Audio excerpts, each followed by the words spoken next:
নমস্কার, আমি পিয়ালি। আপনাদের সকলকে স্বাগত জানাই চ্যানেল ওয়ানের বর্ষবরণের আরো একটি নতুন পর্বে। আজ বাংলা বছরের শেষ দিন, আর বছরের শেষ সকালে আপনাদের সকলকে সুপ্রভাত জানিয়ে শুরু করব আমাদের অনুষ্ঠানের এই পর্ব। আসল কথা হয় কি, যখন আমরা কোনো কিছুকে ছেড়ে যাই, আমাদের কিছু করার থাকে না আমরা জানি, তারপরেও না মনটা একটু যেন কেমন করে ওঠে। ভাবি যেটা আসছে বা যা আসছে সবটা ভালো হবে তো, সবটা সুন্দর হবে তো, এই আশা নিয়েই আমাদের এগিয়ে চলতে হয়। আজকের এই চৈত্র অবসানের শেষ দিনে আমি পিয়ালি আপনাদের সঙ্গে রয়েছি, আর এই পর্ব আমরা কাটাবো কবিতায়। আমাদের সঙ্গে রয়েছেন আবৃত্তি শিল্পী চন্দন চক্রবর্তী। স্বাগত জানাবো ওনাকে আজকের পর্বে। নমস্কার দাদা। নমস্কার, স্বাগত। আপনাকে স্বাগত। অনেক অনেক ধন্যবাদ দাদা। আর চন্দনদার সঙ্গে রয়েছেন অনেক গল্প, অনেক কথা, আর এই পর্বে শুধুই কথা। কিন্তু যারা আমাদের এই গোটা অনুষ্ঠানটায় আমাদের সঙ্গে রয়েছেন তাদের কথা বলতেই হয়। Presented by Saha Textile, powered by MD Properties, print partner এই সময়, radio partner 91.9 Friends FM, outdoor partner Karukrit, movie partner Friends Communication, food partner Wow Momo এবং ভেন্যু পার্টনার ব্লব।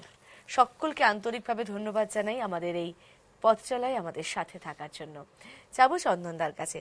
চন্দনদা, নববর্ষ বাঙালির একটা আবেগ, একটা উৎসব তো বটেই, এবং সেই নিয়ে অনেক কথা, কিন্তু শুরুটা করবো একটা কবিতা দিয়ে। আমি এখন রবীন্দ্রনাথ ঠাকুরের অঞ্জলি কবিতাটা দিয়ে শুরু করছি।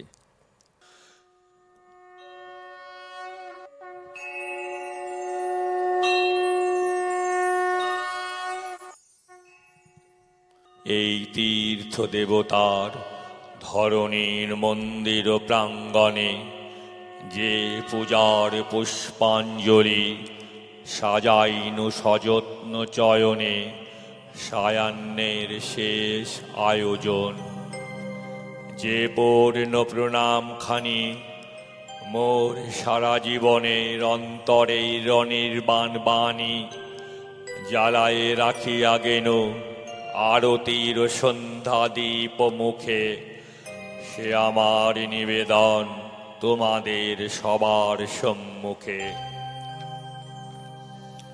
হে মোর অতিথি যত, তোমরা এসেছ এ জীবনে, কেহ প্রাতে কেহ রাতে, বসন্তে শ্রাবণ বরিশনে, কারো হাতে বীণা ছিল, কেহ বা কম্পিত দীপশিখা এনেছিলে মোর ঘরে।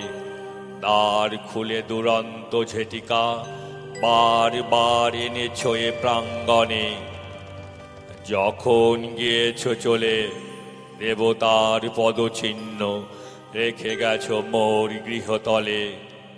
আমার দেবতা নিল তোমাদের সকলের নাম, রইল পূজায় মোর তোমাদের সকলে প্রণাম।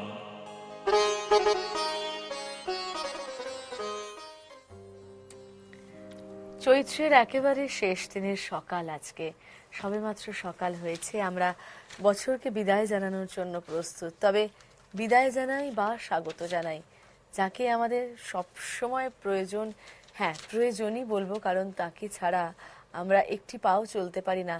তিনি হলেন কবিগুরু রবীন্দ্রনাথ ঠাকুর, এবং তাঁরই সৃষ্টি দিয়ে আজকের সকালকে আমরা একটু অন্যভাবে দেখলাম চন্দনদার হাত ধরে। চন্দনদা, পয়লা বৈশাখ মানে বাঙালির কাছে একটা বড় উৎসব, একদিনের হলেও, কিন্তু এই পয়লা বৈশাখকে ঘিরে অনেকগুলো অনুষ্ঠান থাকে। আজকে যেমন চৈত্র মাস, ঘর পরিষ্কারের বাঙালিদের একটা ব্যাপার থাকে। এখন কি সেগুলো হয় বাড়িতে নিয়মিত? আগে যখন আমরা আসামে ছিলাম, তো শিলচরে বড় হয়েছি, আসামে বড় হয়েছি, তো ওখানে দেখতাম চৈত্র সংক্রান্তির দিন না ওরা একদম তরকারি তৈরি করে, পাচন বলে, বিভিন্ন তরকারি, সেখানে নিরামিষ খায়। আচ্ছা, ওই তরকারিটা লোকের বাড়িতে নিমন্ত্রণ করে, কার বাড়িতে কত ভালো হয়, সমস্ত তরকারি মিলে সাজনা, তারপরে বিভিন্ন রকম মানে ডুমুর ডুমুর ঠুমুর দিয়ে খুব ভালো লাগবে, এটা খুব টেস্ট। লোকের বাড়িতে বাড়িতে আমরা গিয়ে গিয়ে খেয়ে আসতাম। আচ্ছা। নিমন্ত্রণ মানে যেমন পুজো হয়, সরস্বতী পুজো, লক্ষ্মী হ্যাঁ। পুজো, সেরকম এটা একটা উৎসব। আচ্ছা। আর ওই চৈত্র মাসের শেষের দিনে বেশিরভাগই আসামে শীতলা পূজা হয়, হ্যাঁ। পক্সের টাইম তো। হ্যাঁ। তো আর পয়লা বৈশাখ তো গণেশ পূজা হয় বিভিন্ন দোকানে, আমাদের লক্ষ্মী নিমন্ত্রণ পুজো, থাকে। হ্যাঁ। তো আমরা সন্ধ্যাবেলা যাই, এই খুব একটা বেশি খাই না, মিষ্টি তো খেতে ভালো লাগে না এখন আর। কিন্তু যাওয়ার যে আনন্দটাই আসল। আনন্দটা আছে, কোল্ড ড্রিঙ্কস খেলে খেয়ে আসি, এই আর কি। এটা এখনো আছে। আর বাড়িতে তো আমার মা মারা গেছে, বাবাও মারা গেছে, কেউ নেই। তো সেই জন্য প্রণাম করার জন্য আগে যারা ছিলেন তারা তো সব গত হয়েছেন, তাই মার ছবিতে ফটোতে প্রণাম করলাম। একদম, মানে আমাদের বাঙালিদের এই দিনটাই শুরু হয় বাড়ির গুরুজনদের আশীর্বাদ নিয়ে, যেমন ভাবে সারাটা বছর আমরা যেন সুন্দরভাবে কাটাতে পারি। তবে চন্দনদার কাছ থেকে আসামের চৈত্র সংক্রান্তির একটা দারুণ গল্প শুনলাম। এই জন্যই আমাদের এই কি বলবো, আমাদের ভারতবর্ষে তো বিভিন্ন প্রান্তে বিভিন্ন ধরনের উৎসব চলে, প্রত্যেকটা দিনকে কেন্দ্র করে এগুলো জানা যায়। আর বিশেষ করে ওই দিনটা পয়লা বৈশাখ, চৈত্র শেষ, ওদের বিহু উৎসব। বিহু উৎসব, আসামিয়াদের হ্যাঁ। আসামে 3টে বিহু হয়। হ্যাঁ। একটা হলো কার্তিক মাসে হয়, আচ্ছা। একটা হলো পৌষ মাসে সংক্রান্তির দিন হয়, হ্যাঁ। আর হয় এটা হলো রঙালী বিহু, চৈত্র মানে সংক্রান্তি। রঙালী মানে রঙিন বিহু। আচ্ছা। এটা হলো ওদের জাতীয় উৎসব। আচ্ছা। মানে দল বেঁধে সব গান বাজনা প্রত্যেক বাড়িতে বেঁধে স্টেজ করে বিরাট বড় করে ফাংশন হয়, ওদের বিরাট উৎসব মানে থাকে। হই হই করে কয়েকটা হই দিন হই কেটে করে। যেত। আমরা বাঙালিরাও দেখতে যাই, আমাদের ভালো লাগে গানটা, ভালো নাচ লাগে, দেখতে। একদমই তাই। আমরা আবারও একটু কবিতায় ফিরবো, তারপর আবার কথায় আসবো। এরপর আমি কি শুনবো? পরেরটাও রবীন্দ্রনাথ রেখেছি, 1400 সাল।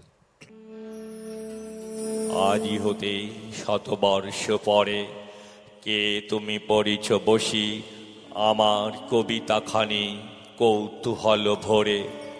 আজই হতে শতবর্ষ পরে, আজি নব বসন্তে প্রভাতের আনন্দের লেশ মাত্র ভাগ। আজিকার কোনো ফুল, বিহঙ্গের কোনো গান, আজিকার কোনো রক্তরাগ। অনুরাগে সিক্ত করে পারিব কি পাঠাইতে তোমাদের করে। আজি হতে শতবর্ষ পরে, তবু তুমি একবার খুলিয়া দক্ষিণ দ্বার বসি বাতায়নে। সুদূর দিগন্তে চাহি কল্পনায় অবগাহী, ভেবে দেখো মনে একদিন শতবর্ষ আগে।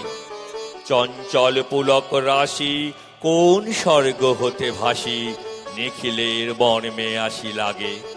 নবীন ফাল্গুন দিন সকল বন্ধনহীন, উন্মত্ত অধীর উড়ায়ে চঞ্চল পাখা, পুষ্পরেণু গন্ধ মাখা দক্ষিণ সমীর। সহসা আসিয়া তরা রাঙাই দিয়েছে ধরা, যৌবনের রাগে তোমাদের শতবর্ষ আগে। সেদিন উতলা প্রাণে হৃদয় মগন গানে, কবি এক জাগে কত কথা পুষ্প প্রায় বিকশি তুলিতে চায় কত অনুরাগে।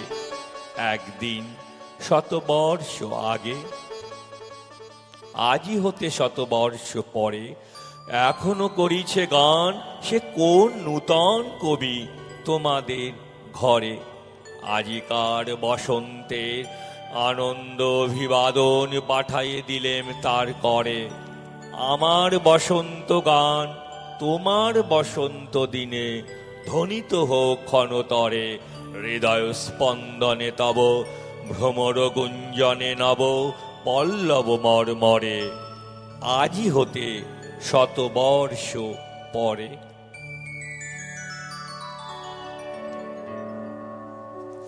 খুব চেনা লেখা রবীন্দ্রনাথ ঠাকুরের, এবং সত্যি প্রত্যেকটা মুহূর্তে এত প্রাসঙ্গিক একজন মানুষ।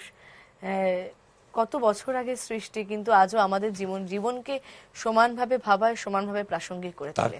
তার কারণটা হলো রবীন্দ্রনাথ ঠাকুর ছিলেন ঋষি। উনি 100 বছর কেন, বছরের পর বছর, হাজার বছর উনি টিকে থাকবেন। যেমন রামায়ণ মহাভারত লেখা হয়েছিল ঋষি ব্যাসদেব, মহাভারত বাল্মীকি মুনি, রামায়ণ। তো এগুলো চিরজীবন চিরন্তন সত্য, এটা কোন ধ্বংস হয় না। রবীন্দ্রনাথ, নজরুল, বা স্বামী বিবেকানন্দ বা অভেদানন্দজি মহারাজ যে সমস্ত করে গেলেন সেগুলি বছরের পর বছর, হাজার হাজার বছর ধরে জীবিত থাকবে, এটা চিরন্তন সত্য। একদম। এবং সত্যি কথা বলতে কি, যখন আমাদের বোধ একেবারে নিভে আসবে তখন জাগ্রত করার জন্য কিন্তু তারাই রয়েছেন, তাদের অদৃশ্য হাত বাড়িয়ে। চন্দনদা রয়েছেন আমাদের সঙ্গে, আর এই পর্বে চন্দনদার উচ্চারণকে যারা আরো সুন্দর করে তুলবেন তাদেরকে স্বাগত জানাবো। তবলায় রয়েছেন অপূর্বদা, স্বাগত। অক্টোপ্যাডে রয়েছেন দীপকদা, স্বাগত। আমার বাঁদিকে কিবোর্ডে সৌমেনদা, স্বাগত। আর গিটারে শুভদীপ, স্বাগত। আর অবশ্যই সাথে রয়েছেন আপনারা, সকলকে সাথে নিয়ে আমাদের এই পথ চলা। চন্দনদা, এখন পরিবারে কে কে আছে? এখন পরিবারই বলতে আমার বোনের ছেলে আর আমি। আচ্ছা, মানে ভাই বোন মিলে তাহলে নববর্ষের দিন খাওয়া দাওয়া আনন্দ করা হয়? হ্যাঁ হয়, আচ্ছা, মাংস টাংস রান্না হয় সেই পয়লা বৈশাখের দিন। আর ভাগ্নে যেহেতু বাড়িতে ছোট, ভাগ্নে ছোট না, এখন ফাইনাল ইয়ারে ইঞ্জিনিয়ারিং পড়ছে ভেলোর ভিআইটিতে। ও আচ্ছা মে মাসের শেষের দিকে আসে 1 মাসের জন্য। আচ্ছা, মানে আসতে পারে না, ফলে তো ভাই বোন হই হই করে উৎসবের দিনগুলো কাটানো। একদম, হ্যাঁ, আমরা ভাই বোনরা হয়তো একটা সময় গিয়ে ছড়িয়ে যাই, ছিটিয়ে যাই, সেই সংযোগটা থাকে না। আর কিছু কিছু মানুষের এই সংযোগটা থেকে যায় বলে উৎসবের দিনগুলো মধুর হয়ে ওঠে। কবিতায় ফিরবো দাদা। আচ্ছা, এবার আমি করব আত্মত্রাণ। এখানে রবীন্দ্রনাথ বলেছেন যে বিপদে মোরে রক্ষা করো, এ নহে মোর প্রার্থনা, বিপদে আমি না যেন করি ভয়। কথার মানে হলো আমরা ভগবানের কাছে টাকা চাই, বিপদ থেকে রক্ষা করো, ভয় পাই, ভগবানের কাছে চাই। তো রবীন্দ্রনাথ বলছেন না, এটা ধার্মিকের লক্ষণ না, যে নিজে যুদ্ধ করবে, আমি যেন ভয় না পাই, আমি যুদ্ধ করবো, ঈশ্বর তখনই সহায়তা করে। সে একটা কবিতা এখানে বলছি রবীন্দ্রনাথ ঠাকুরের।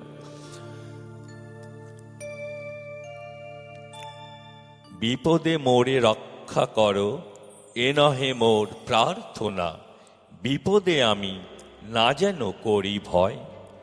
দক্ষ তাপে ব্যথিত চিতে, নাই বা দিলে সান্ত্বনা, দুঃখে যেন করিতে পারি জয়। সহায় মোর না যদি জুটে, নিজের বল না যেন টুটে, সংসারেতে ঘটিলে ক্ষতি, লোভিলে শুধু বঞ্চনা, নিজের মনে না যেন মানিক হয়। আমারে তুমি করিবে ত্রাণ, এ নহে মোর প্রার্থনা, তরিতে পারি শকতি যেন রয়। আমার ভার লাঘব করে, নাই বা দিলে সান্ত্বনা, বহিতে পারি এমনই যেন হয়। নম্র শিরে সুখের দিনে, তোমারই মুখ লইব চিনে, দুঃখের রাতে নিখিল ধরা, যেদিন করে বঞ্চনা, তোমার যেন না করি সংশয়।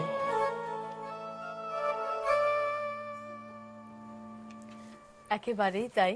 আমরা এমন একটা পরিস্থিতির মধ্যে দিয়ে যাচ্ছি, পৃথিবী তো খুব একটা শান্ত এখন নেই, এবং সেখানে দাঁড়িয়ে তার প্রতিটি শব্দ যেন আমাদের কাছে একেবারে বাণীর মতো, এবং তাকে পাথেয় করে চলতে পারলে হয়তো আমরা আমাদের আগামীটাকে সুন্দর করে তুলতে পারবো। চন্দনদা, আবার একটু কথায় আসি আপনার।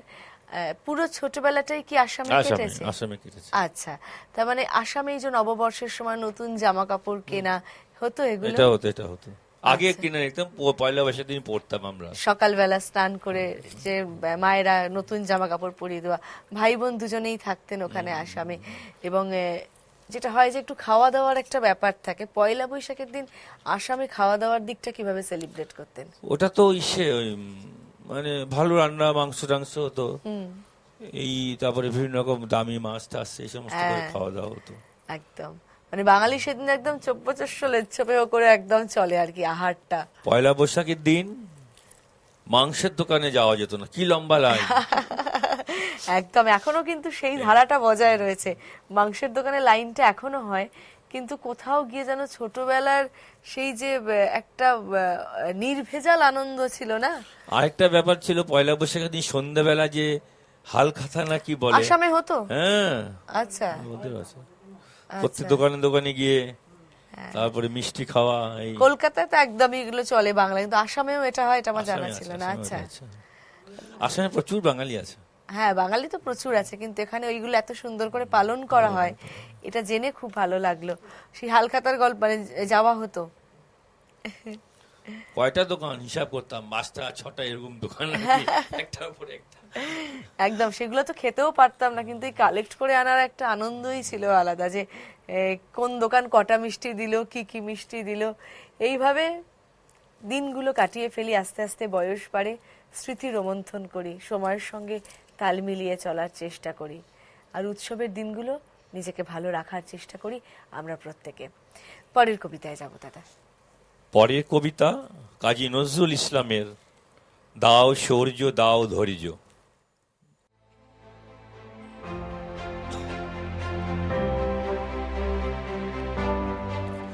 দাও শৌর্য দাও ধৈর্য, হে উদারনাথ দাও দাও প্রাণ, দাও অমৃত মৃত জনে, দাও ভীত চিত জনে শক্তি অপরিমাণ, হে সর্বশক্তিমান। দাও স্বাস্থ্য দাও আয়ু, স্বচ্ছ আলো মুক্ত বায়ু, দাও চিত্ত অনিরুদ্ধ, দাও শুদ্ধ জ্ঞান, হে সর্বশক্তিমান। দাও দেহে দিব্যকান্তি, দাও গেহে নিত্য শান্তি, দাও পুণ্য প্রেম ভক্তি মঙ্গল কল্যাণ, হে সর্বশক্তিমান। ভীতি নিষেধের ঊর্ধ্বে স্থির, রহি যেন চির উন্নত শির, যাহা চাই যেন জয় করে পাই, গ্রহণ না করি দান, হে সর্বশক্তিমান। এখানে একটা কবিতার মধ্যে ব্যাপার আছে, লাস্ট লাইনটা, যাহা চাই যেন জয় করে পাই, মানে আমি একটা কিছু জয় করে পাবো, কেউ দেবে আমি নেব সেটা ঠিক চাইছেন না, সংগ্রাম করব অর্জন করব, তার মজাই আনন্দ। একদমই তাই, জীবনে কোনো কিছু সংগ্রাম করে পাওয়ার একটা আলাদা আনন্দ, মূল্যায়ন করা যায়। আমি যদি দিয়ে দেয় না, মূল্য দিই না, যখন নিজে অর্জন করে 1 টাকা হলো তার মূল্য আছে। একদম, খুব দামি কথা, মানে কোনো জিনিস হঠাৎ করে কারুর থেকে পাওয়া আর নিজে অর্জন করে পাওয়ার মধ্যে আকাশ পাতাল তফাৎ। এবং সেই যেটা আমরা অর্জন করে পাই না, সেটাকে ধরে রাখার জন্য আমরা আপ্রাণ চেষ্টা করি, আর যেটা আমরা না চাইতে পাই সেটাকে আমরা বোধহয় ধরে রাখতে পারি না, তখনই সেটা ফসকে যায়। তবে বছরের শেষ দিন আমরা একটু অন্যভাবে ভাববো। নতুন বাংলা বছর আসছে 1433, বাংলা ক্যালেন্ডার বাড়িতে এই মুহূর্তে কতটা ব্যবহার হয়? আমি ব্যবহার করি, কারণ তিথি নক্ষত্রগুলো কিন্তু বাংলাতেই থাকে। কখন দুর্গাপূজা ছাড়বে, কখন সপ্তমী ছাড়বে, কখন অঞ্জলি হবে, ওইটা আমার খুব দরকার। যাই হোক ইংরেজি ফিংরেজি, কিন্তু বাংলাটা আমাদের দরকার। এবং পঞ্জিকাও আমরা কিনি, কবে কটা পর্যন্ত সরস্বতী পূজা আছে, কটা পর্যন্ত লক্ষ্মী পূজা আছে, বাড়িতে আমাদের মানতে হয়। একদম, মানে বাঙালির এই তিথি নক্ষত্রের হিসেবের জন্য কিন্তু বাংলা ক্যালেন্ডার আজও এক অপরিহার্য অঙ্গ হয়ে রয়েছে। এবং সত্যি কথা বলতে কি, আমার মনে হয় এই ট্র্যাডিশন বা এই প্রয়োজনীয়তাগুলো বোধহয় আমাদের জীবনে থাকাটা প্রয়োজন। কারণ যদি প্রয়োজনীয়তাগুলো হারিয়ে যায় না, তাহলে আমরা আমাদের ঐতিহ্যকে হারিয়ে ফেলবো, আমরা আমাদের সংস্কারকে হারিয়ে ফেলবো। তাই এই জায়গাটাকে ধরে রাখাটা খুব দরকার। রয়েছি আমরা বর্ষবরণ অনুষ্ঠান নিয়ে চ্যানেল 1-এর পর্দায়, আর এই পর্বে আমাদের সঙ্গে রয়েছেন চন্দন চক্রবর্তী। চন্দনদা কবিতার ডালি নিয়ে রয়েছেন আমাদের সঙ্গে, তার উচ্চারণের মধ্যে দিয়ে আমরা আজকের চৈত্র মাসের শেষ দিনের সকাল উদযাপন করছি। না, বছরের শেষ দিনটাকেও উদযাপনই করতে হয়, তবেই তো আমরা নতুনকে হৈ হৈ করে স্বাগত জানাতে পারবো, তাই তো? এভাবেই এগিয়ে নিয়ে যাব অনুষ্ঠান, এবং অনুষ্ঠানের ফাঁকে অবশ্যই বলবো তাদের কথা যারা আমাদের এই জার্নিটার সঙ্গে রয়েছেন। বর্ষবরণ অনুষ্ঠান presented by Saha Textile, powered by MD Properties, print partner এই সময়, radio partner 91.9 Friends FM, outdoor partner Karukrit, movie partner Friends Communication, food partner Wow Momo, venue partner Blob. থাকবো এইভাবে কথায়, কবিতায়, গল্পে, আড্ডায়। তবে এই মুহূর্তে সময় একটা বিরতির। বিরতি নিয়ে ফিরে আসছি, সঙ্গে থাকুন।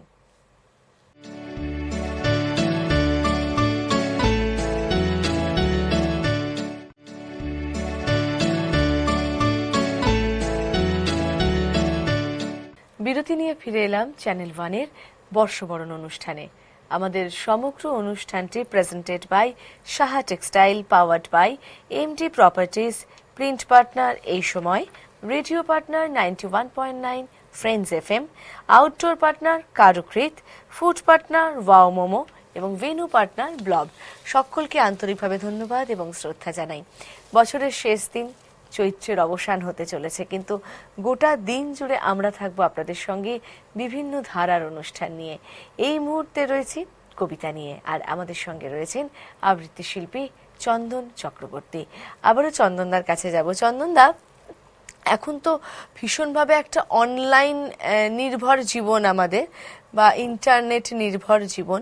তো এই পয়লা বৈশাখে এখন কি আর গিয়ে কেনাকাটা করা হয় নাকি অনলাইনে কেনাকাটা চলে? তবে আমি মনে করি ভারতবর্ষ তো দরিদ্র দেশ, একদম অনলাইনে কিনে মাল্টিন্যাশনাল কোম্পানিদেরকে ধনী করার থেকে আমাদের পাড়ায় যে দোকানগুলোকে যদি বাঁচে, আমি কখনো অনলাইনে কিনি না, আমি নিজে গিয়ে কিনি, মানে পাড়ায় বা দোকানে গিয়ে। একদম। এবং এইভাবে ভাবনাটার বোধহয় বড় একটু অভাব, যে আমার আশেপাশে যারা রয়েছে তাদের ভালো থাকতে হবে। আমি শপিং মলে যাই না কখনো। আচ্ছা, সব সময় একদম পাড়ার দোকান। পাড়ার কোথায় দোকান থাকেন তো দাদা? ভালো মোটামুটি দোকান। আমি কেন বিদেশিদেরকে টাকা দেবো? টাকা দেবো। কোথায় থাকেন আপনি? আমি এখন থাকি কালিকাপুর, রুবির কালিকাপুর। কাছে। আচ্ছা, রুবির কাছে। যেহেতু প্রচুর দোকানপাট রয়েছে, তাদের সঙ্গেই তার মানে নিত্য আর কি উৎসবে আর কি তাদের সঙ্গেই ওঠা পড়া, কেনাকাটা। আসলে না, আমরা নববর্ষ যতই উদযাপন করি, যতই আমরা মাংস ভাতে আটকে থাকি, আসলে মন থেকে কতটা বাঙালি, এই জায়গাটায় কিন্তু একটা অভাব তৈরি হচ্ছে ধীরে ধীরে। তাই সেই জায়গাটা যাতে কোনো রকম বিঘ্ন না ঘটে, আমাদেরকে একটু ভালোভাবে ভাবতে হবে। যাব একটু কবিতায় আবারও। আমি এখন করব কবি সুকান্ত ভট্টাচার্যের প্রিয়তমাশু। এই বছরটা কবি সুকান্ত ভট্টাচার্যের 100তম বৎসর, সেই জন্য এই কবিতাটা আমি সিলেক্ট করলাম। প্রিয়তমাশু। সীমান্তে আজ আমি প্রহরী, অনেক রক্তাক্ত পথ অতিক্রম করে আজ এখানে এসে থমকে দাঁড়িয়েছি স্বদেশের সীমানায়। ধূসর তিউনিসিয়া থেকে স্নিগ্ধ ইতালি থেকে ছুটে গেছে বিপ্লবী ফ্রান্সে, নক্ষত্র নিয়ন্ত্রিত নিয়তির মতো দুর্নিবার অপরাহত রাইফেল হাতে। ফ্রান্স থেকে প্রতিবেশী বার্মাতেও আজ দেহে আমার সৈনিকের কড়া পোশাক, হাতে এখনো দুর্জয় রাইফেল, রক্তে রক্তে তরঙ্গিত জয়ের আর শক্তির দুর্বহ দম্ভ। আজ এখন সীমান্তে প্রহরী আমি। আজ নীল আকাশ আমাকে পাঠিয়েছে নিমন্ত্রণ, স্বদেশের হাওয়া বয়ে এনেছে অনুরোধ। চোখের সামনে খুলে ধরেছে সবুজ চিঠি, কিছুতেই বুঝি না কি করে এড়াবো তাকে, কি করে এড়াবো এই সৈনিকের কড়া পোশাক। যুদ্ধ শেষ, মাঠে মাঠে প্রসারিত শান্তি, চোখে এসে লাগছে তারই শীতল হাওয়া। প্রতি মুহূর্তে স্লথ হয়ে আসে হাতের রাইফেল, গা থেকে খসে পড়তে চায় এই কড়া পোশাক। রাত্রে চাঁদ উঠে, আমার চোখে ঘুম নেই।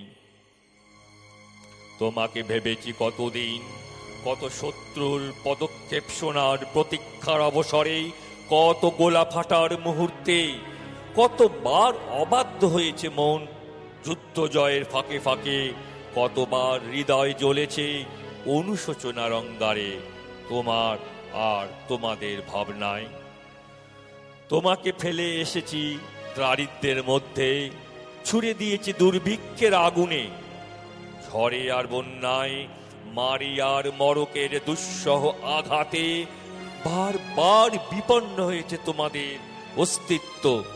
আর আমি ছুটে গেছি এক যুদ্ধক্ষেত্র থেকে আরেক যুদ্ধক্ষেত্রে। জানি না আজও আছো কি নেই, দুর্ভিক্ষে ফাঁকা আর বন্যায় তলিয়ে গেছে কিনা ভিটে, জানি না তাও। তবু লিখছি তোমাকে আজ, লিখছি আত্মম্ভর আশায়, ঘরে ফেরার সময় এসে গেছে। জানি আমার জন্য কেউ প্রতীক্ষা করে নেই। মালায় আর পতাকায় প্রদীপে আর মঙ্গল ঘটে। জানি সম্বর্ধনা রটবে না লোকমুখে, মিলিত খুশিতে মিলবে না বীরত্বের পুরস্কার। তবু একটি হৃদয় নেচে উঠবে আমার আবির্ভাবে, সে তোমার হৃদয়। যুদ্ধ চাই না আর, যুদ্ধ তো থেমে গেছে। পদার্পণ করতে চায় না মন ইন্দোনেশিয়ায়, আর সামনে নয়, এবার পেছন ফেরার পালা। পরের জন্য যুদ্ধ করেছি অনেক, এবার যুদ্ধ তোমার আর আমার জন্য। প্রশ্ন করো যদি এত যুদ্ধ করে পেলাম কি? উত্তর তার, তিউনিসিয়ায় পেয়েছি জয়, ইতালিতে জনগণের বন্ধুত্ব, আর ফ্রান্সে পেয়েছি মুক্তির মন্ত্র, আর নিষ্কণ্টক বার্মায় ফেলাম ঘরে ফেরার তাগাদা। আমি যেন সেই বাতিওলা যে রোজ রাজ পথে পথে সন্ধ্যায় বাতি জ্বালিয়ে ফেরে, অথচ নিজের ঘরে নেই যার বাতি জ্বালার সামর্থ্য। নিজের ঘরেই জমে থাকে দুঃসহ অন্ধকার।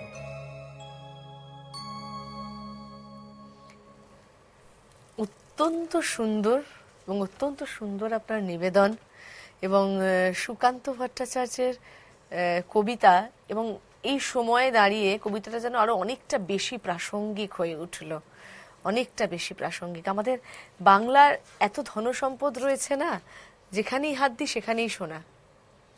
বাংলা সাহিত্য খুব রিচ, অন্যান্য ভাষার থেকে খুব রিচ। মানে যেমন সাহিত্য, বিশেষ করে 19বিংশ শতাব্দী এতখানি ডেভেলপ হয়েছে বাংলা সাহিত্য, মানে সারা পৃথিবীর মধ্যে আমরা দাবি করতে পারি আমাদের মানে সাহিত্য সবচেয়ে মানে সমৃদ্ধ।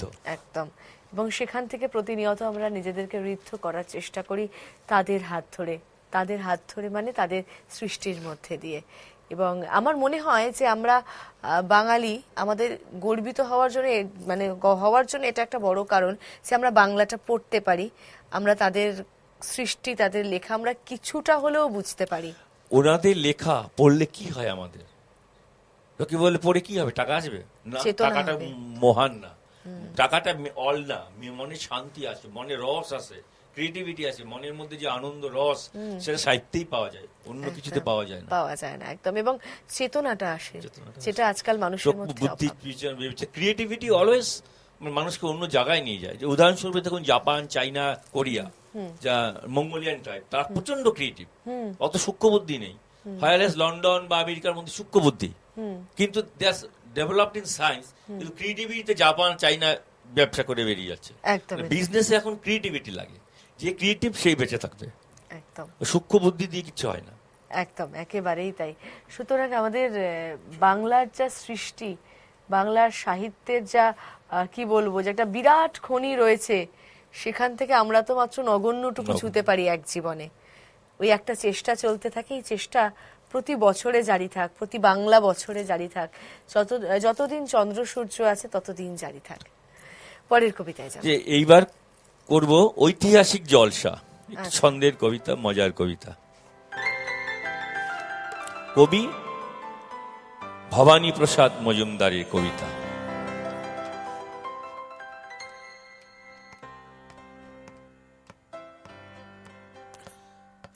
তিন দিন তিন রাত কালে ঠেসে পান, গান জোর গেয়েছিল চেঙ্গিস খান।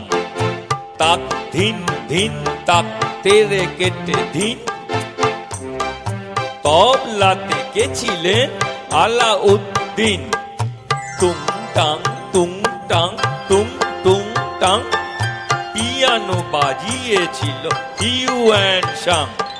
সারে গামা পাধা নিসা হারমোনিয়াম, মমতাজ বেগমে ঝরেছিল ঘাম। বাদশাহ শাহজাহান বাজালেন ঢোল, সাথে নিয়ে 1700 করতালো খোল। জল সাথে ছিল আরো মজার জিনিস, সব নাকি লিখে গেছে মেগাস্তিনিস। খুব সুন্দর। একদম মজার একটা কবিতা। আসলে ভবানীপ্রসাদ মজুমদারের লেখা সবসময়ই আমাদের কাছে একটু অন্যভাবে আকর্ষণীয় হয়ে ওঠে, সেটা নতুন করে বলার অপেক্ষা রাখে না। মানে বাংলা সাহিত্যকে একটু নতুন ভাবে তিনি এনেছিলেন মানুষের সামনে। আমার মনে করি খুব ভালো লাগে। ভালো লাগে, সত্যিই তাই। একটা আনন্দ যেন মনের মধ্যে সৃষ্টি করে দেয় চারপাশে আমাদের। আমি বলছি এই যে কবিতাটা ভবানীপ্রসাদ মজুমদার ছন্দটা আমাদের খুব দরকার, একদম কারণ কবিতার ছন্দটাই হলো মাধুর্য, আনন্দ। রবীন্দ্রনাথ বলেছেন যদি গদ্য মানে একটা দিঘির সমান। একদম দিঘি মানে একটা বিরাট বড় পুকুর, না আছে তরঙ্গ, না আছে কোনো গতি। কিন্তু কবিতা মানে একটা গুহার থেকে যখন একটা ঝর্ণা বেরিয়ে আসে, আনন্দে নাচতে নাচতে যায়, সেটাই হলো ছন্দ, সেটাই কবিতা আনন্দ। যেমন সোমে কি করে ঘুরে আসে আবার, ওটা জোরালো দেয়। এই জোরালোরা যে সোমে যে ভাগটা, সেটা আর একটা অন্য মাত্রা এনে দেয়। সেরকম যেমন সঙ্গীতে যেমন তালটা এমন একটা জিনিস, গানটাকে কি করে একটা ছন্দবদ্ধ করে। রবীন্দ্রনাথ বলছে না, অধরা মাধুরী ধরেছি ছন্দ বন্ধনে। ওই তালে পড়লেই কবিতা গানটার মধ্যে অন্য একটা জিনিস প্রাণ চলে আসে। একদম এই প্রাণটা যেন আমরা ভীষণ ভাবে পাই তার কবিতায়। খুব ভালো লাগলো দাদা। আগামীকাল নববর্ষ, এখন এই নববর্ষের দিনটা কিভাবে উদযাপন করা হয় ভাই বোনে মিলে? হয়তো বোনের বাড়ি যাবো, আচ্ছা খাওয়াবে। আমি ওই দিনকার নিজের বাড়িতে রান্না করি না, বোনই খাওয়ায়, বোনের বাড়িতে থাকি। রাত্রিবেলা খাওয়াটা খেয়ে আসি। আমার বেশি দূর না, ও থাকে যাদবপুরে, আমি থাকি কালিকাপুর, কাছাকাছি। মানে কালকে মোটামুটি বোনের বাড়িতে সারাদিন প্ল্যান। আর অনুষ্ঠান করা হয় পয়লা বৈশাখে অনুষ্ঠান, গানের বান্নার কোনো অনুষ্ঠান হয় না, সেটা 25শে বৈশাখের জন্য প্রিপারেশনের জন্য কিছু চলে আর কি বাড়িতে। একদম মানে বৈশাখ মাস পড়া মানেই তো এবার উৎসব শুরু হলো, একের পর এক চলতে থাকবে। 25শে বৈশাখ, তারপর জ্যৈষ্ঠ মাস পড়লে কাজী নজরুল ইসলাম, একের পর এক উৎসব চলতে থাকে। সুতরাং এই বৈশাখ মাস থেকেই আমাদের বাঙালিদের উৎসবের প্রস্তুতি শুরু হয়ে যায়। পরের কবিতায় যাব। পরের কবিতাটা ওটা কিন্তু আমার স্বরচিত। আচ্ছা, সেটা অন্যরকম কবিতা, লোকে হাসবে এটা শুনে, কিন্তু আমার বক্তব্যটা হলো আমরা যা চাই ভগবান কিন্তু উল্টোটা দেয়। একদম তার কারণ তেলে আমরা জোরালো হবো মনে। তা আমি যদি যেটা চাই সেটা পেয়ে গেলে কি ধ্বংস হয়ে যাবো, সেই জন্য সেরকম একটা কবিতা আমি কি লাইক করি কি লাইক করি না। যে রবীন্দ্রনাথের কবিতা আছে না একটা, সুখে আমায় রাখবে কেন যাও না সুখ জ্বলে, দুঃখকে আজ কঠিন বেগে জড়িয়ে ধরতে বুকের মাঝে হৃদয় ছুটেছে। মানে রবীন্দ্রনাথ দুঃখ কি চাইতো, সেরকম মানে ওই রকমই একটা লোক, সাধারণ লোক ভাবে যেটা কি এটা, সেই জন্য আমি বলে দিলাম, করছি। আমি ভালোবাসি সুখ থেকে দুঃখকে, ভোগ থেকে কষ্টকে, যশ থেকে নিন্দাকে, মান থেকে অপমানকে, দিন থেকে রাত্রিকে, পূর্ণিমা থেকে অমাবস্যাকে, চাঁদ থেকে তারাকে, পাহাড় থেকে সমুদ্রকে, শীত থেকে বর্ষাকে, ব্যস্ততা থেকে অবসরকে, পৌষ থেকে ফাল্গুনকে, ক্ষমতাবান থেকে সাধারণকে, ধনী থেকে গরিবকে, রূপ থেকে অরূপকে, জীবন থেকে মৃত্যুকে, অহং থেকে নম্রতাকে, অশান্তি থেকে ভক্তিকে, বাহির থেকে অন্তরকে, ধর্ম থেকে মানুষকে, প্রাচুর্য থেকে জ্ঞানকে, মিলন থেকে বিরহকে, স্থায়িত্ব থেকে কর্মকে, শহর থেকে অরণ্যকে, বিদেশ থেকে স্বদেশকে, ইংরেজি থেকে বাংলাকে, স্বার্থপর থেকে পরোপকারীকে, ভালো ছেলে থেকে ডানপিটেকে, উত্তেজনা থেকে আনন্দেকে, অনুকূল অবস্থা থেকে ঝড়কে, লাভ থেকে ক্ষতিকে, কামনা থেকে প্রেমকে, ডিগ্রি থেকে বিবেককে, ব্যবসা থেকে সংস্কৃতিকে, চালাকি থেকে বুদ্ধিকে, মিথ্যা থেকে সত্যকে, ধনতন্ত্র থেকে সমাজতন্ত্রকে, জটিল থেকে সরলকে, সফল থেকে সততাকে, বাস্তব থেকে আদর্শকে। এ আমার মূর্খামি, তবে আমি বুঝেছি জীবন জীবিকার থেকেও বড়। একদমই তাই, মানে ধ্রুব কিছু সত্য কথা, এবং যেটা আমাকে জীবনে অনেকগুলো চ্যালেঞ্জের সম্মুখীন করতে পারে, তথাপি সেই জীবনটি বেছে নেওয়াটাই শ্রেয়। কারণ সত্যিই তাই, ধনতন্ত্র থেকে সমাজতন্ত্র বা সফলতার থেকে সততা অনেক অনেক বেশি মূল্যবান। এবং তাতে করে এই যে শুরুতে বলছিলেন না দাদা আপনি, যে মূল্যায়ন করতে পারি, মূল্যবোধ তো আমাদের এগুলো থেকেই জাগ্রত হয় না? সুতরাং জীবনটাকে দেখতে হবে একটু অন্যভাবে। আমি যদি ভালো থাকি, ভালো কাজ করি, লাভটা কিন্তু আমার, একদম। সমাজ পরে আসবে। একদম। ইনার যে জিনিসটা পিস, ইনার যে স্ট্রেংথ, সেটা কিন্তু কর্মের মাধ্যমে, সত্তার মাধ্যমে, সংগ্রামের মধ্যে আসে। একদম, একেবারে ওটাই আমাদের, এটা আমার অস্তিত্ব। একদম, একদমই তাই। এবং সেই দিকটাই আমাদের একটু মাথায় রাখা উচিত। এবং এই একটা যান্ত্রিক জীবন হয়ে গেছে, তো সেখানে গিয়ে কিন্তু বোধহয় 70% ক্ষেত্রে আমাদের মানে পাটা পিছলে যায়। সেই জায়গায় কিন্তু গ্রিপটা একটু রাখতে হবে, সেই গ্রিপটাকে নিজের হাতে রাখতে হবে, নিজের জীবনে যেন সেই গ্রিপটা থাকে। দাদা প্রফেশনালি তো একদম অন্য আমি জগৎ। Actually mechanical engineer, NIT Silchar থেকে। আচ্ছা। প্রথম চাকরি হিন্দুস্তান মোটর, তারপরে টাটা মোটরস, তারপরে এখন নরেন্দ্রপুর রামকৃষ্ণ মিশনে আইটিআই সুপারিনটেন্ডেন্ট। আচ্ছা, মানে একটা খুব গুরুত্বপূর্ণ পদে একটা উপস্থিতি রয়েছে মোটামুটি। তো এই যে একটা প্রজন্মকে দেখছেন যারা বেড়ে উঠছে, কি মনে হয়? আমি 2004-এ এই এই চাকরিটা জয়েন করেছি, লাস্ট চাকরিটা নরেন্দ্রপুর। তখন যে স্টুডেন্টরা দিয়ে পেয়েছিলাম, এখনকার স্টুডেন্ট কিন্তু তার থেকে অনেক খারাপ। খারাপ মানে সব দিকেই খারাপ। পড়াশোনায় মনোযোগ নেই, ডিসিপ্লিনের মধ্যে একটু উশৃঙ্খলতা। আগে যে আমি নিজে 2004-এ জয়েন করি, স্টুডেন্টগুলো অন্যরকম, ওদের কিচ্ছু বলতে হয় না, ওরা নিজে। কিন্তু এখন দিনকাল যে কেমন যেন হয়ে যাচ্ছে, স্টুডেন্টগুলো কিরকম হয়ে যাচ্ছে যেন, ঠিক আমরা না সেইভাবে আমরা কিছু বলি না এখন। আর কি করবো, পুরো পরিবেশটাই যেন কেমন যেন হয়ে যাচ্ছে একদম। এবং সবকিছুতে একটা বিধিনিষেধও রয়ে গেছে, যেখান থেকে থাকলে স্টুডেন্টগুলির এখন আগেকার মতো পড়াশোনা করার ইচ্ছা নেই, করেও না। জানি না কেন ওদের। একদম। এটা কিন্তু বেশ অনেক পার্থক্য দেখতে পাচ্ছি।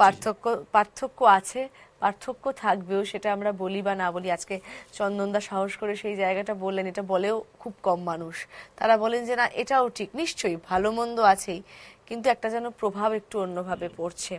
যাই হোক, নতুন বছরে আমরা যেন এই খারাপ প্রভাবগুলো থেকে বেরিয়ে আসতে পারি, একটু ভালো কিছু ভাবতে পারি, একটুখানি যেন মনুষ্যত্ব, মানবিকতা, মূল্যবোধ, এগুলো যেন আমাদের জীবনে একটা বড় অংশ হয়ে ওঠে।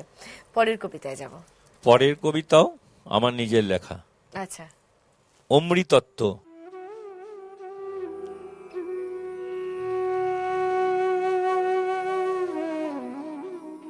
হে ঈশ্বর, তুমি সর্বত্র বিরাজ করিছ, আমার সম্মুখে, ডানে বায়ে, পিছনে, ঊর্ধ্বে। তুমি আর কিছু নও, কেবলই আনন্দ আর আনন্দ তরঙ্গ। তুমি জলে, স্থলে, আকাশে, জীবে, তৃণে, উদ্ভিদে। কিন্তু আমি আমার মনের জমানো অন্ধকারের কারণে পাই না লাগাল। নিজ কর্মদোষে করিছি নিজেকে অন্ধ, তাই মন চলে যায় তোমা হতে বহু দূরে। তবে বুঝেছি এসার, যদি কোনো দুষ্কৃতি আঘাত দেয়, তবে আমার দেহ কষ্ট পেলেও মনের আনন্দ বুঝতে দেবে না মোটে। তখন আমার আনন্দ বৃদ্ধি পেয়ে আমার আনন্দের সাথে তোমার আনন্দ যুক্ত হবে, আমার জীবন হবে সার্থক, সে হবে আমার সৌভাগ্য।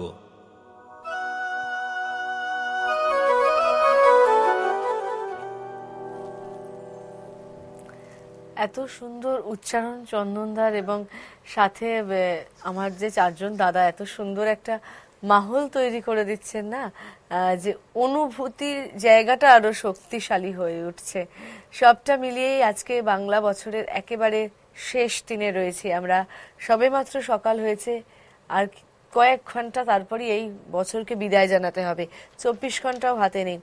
একটা বছরের শেষ দিন, বাংলা বছরের শেষ দিন, কি অনুভূতি, কি মনে হয়, কি বলতে ইচ্ছে করে? মুছে যাক গ্লানি, মুছে যাক জরা, অগ্নিস্থানে সূচি হোক ধরা। যুদ্ধ থেমে যাক, শান্তি। কারণ অন্যান্য দেশ যদি যুদ্ধ হয় না, আমাদের মধ্যে প্রভাবটা পড়ে একদম ভীষণ ভাবে। আমরা একে অপরের সঙ্গে ওতপ্রোতভাবে জড়িত। যেমন একটা তানপুরার সাথে যদি অনেক তানপুরা সুরে বাঁধা থাকে, একটা বাজলে বাকিগুলো বেজে ওঠে। সেরকম দেখবেন, বলে না যে সাধু সঙ্গ করতে সবাইকে মহাপুরুষরা। কারণ কোন সাধু যে মনের তরঙ্গটা হাই লেভেলে আমাদের মধ্যে সঞ্চারিত হয়, কিন্তু আমরা যদি মানে মানে ঠিক লোকের সাথে না মিশি, অটোমেটিকলি কিন্তু অজান্ত ভাবে ওর প্রভাবটা আমার মধ্যে পড়ে যায়। এটা কিন্তু আমি দেখেছি, মানে একই তরঙ্গের সাথে প্রভাবিত হয় একেবারেই। এবং আমাদের বিভিন্ন প্রান্তে প্রতিটি দেশের সঙ্গে কোনো না কোনো ভাবে সামাজিক, রাজনৈতিক, অর্থনৈতিক ভাবে সংযুক্ত রয়েছে, এবং মানসিক ভাবে তো বটেই। এবং সেই জায়গায় একজন ভালো না থাকলে কেউ ভালো থাকবে না। তাই একটাই প্রার্থনা করব যে সমস্ত রকমভাবে পৃথিবীতে শান্তিটা ফিরে আসুক। আস্তে আস্তে অনুষ্ঠানের একেবারে শেষ প্রান্তে এসে হাজির হয়েছি। দাদা, কেমন লাগলো এখানে এসে? ভালোই লাগলো, বেশ ওই আনন্দেই কাটালাম, একটু এনজয় করলাম। একদম হালকা পরিবেশটা খুব হালকা, মনে ভয় টয় লাগে না, বেশ মজাই লাগে। আমরাও খুব উপভোগ করলাম দাদা। আমি আপনাকে আমার শুভেচ্ছা জানাই এবং শুভ নববর্ষের শুভ ইচ্ছা জানাই, এবং অপূর্বদা ওনাদেরকে সবাইকে আমি আমার শুভেচ্ছা এবং শুভ নববর্ষের শুভকামনা শুভেচ্ছা জানাই। একদম দাদা, খুব ভালো থাকবেন, নতুন বাংলা বছর খুব ভালো কাটুক। নববর্ষের আগাম শুভেচ্ছা আপনাকেও, ভালো থাকুন। অবশ্যই ধন্যবাদ জানাবো অপূর্বদাকে, দীপকদাকে, সৌমেনদাকে এবং শুভদীপকে। আর এই অনুষ্ঠানের একেবারে শেষ প্রান্তে চলে এসেছি। চন্দনদার কবিতা শুনতে শুনতে অনুষ্ঠান শেষ করব। তবে তার আগে আরো একবার বলবো তাদের কথা, যারা আমাদের এই পুরো জার্নিটার সঙ্গে রয়েছেন। চ্যানেল 1 বর্ষবরণ, presented by Saha Textile, powered by MD Properties, print partner এই সময়, radio partner 91.9 Friends FM, outdoor partner Karukrit, movie partner Friends Communication, food partner Wow Momo এবং ভেন্যু পার্টনার ব্লব। সকলকে আন্তরিকভাবে ধন্যবাদ জানাই। আর এই পর্ব শেষ করব দাদার একটা কবিতা শুনতে শুনতে। শেষ কবিতা কি রয়েছে? মৃত্যুঞ্জয় করব রবীন্দ্রনাথ ঠাকুরের। আমি সব দর্শকদেরকে, সমস্ত দর্শকদেরকে শুভ নববর্ষের শুভেচ্ছা জানাই করে আমি এখন কবিগুরু রবীন্দ্রনাথ ঠাকুরের মৃত্যুঞ্জয় কবিতাটা করব।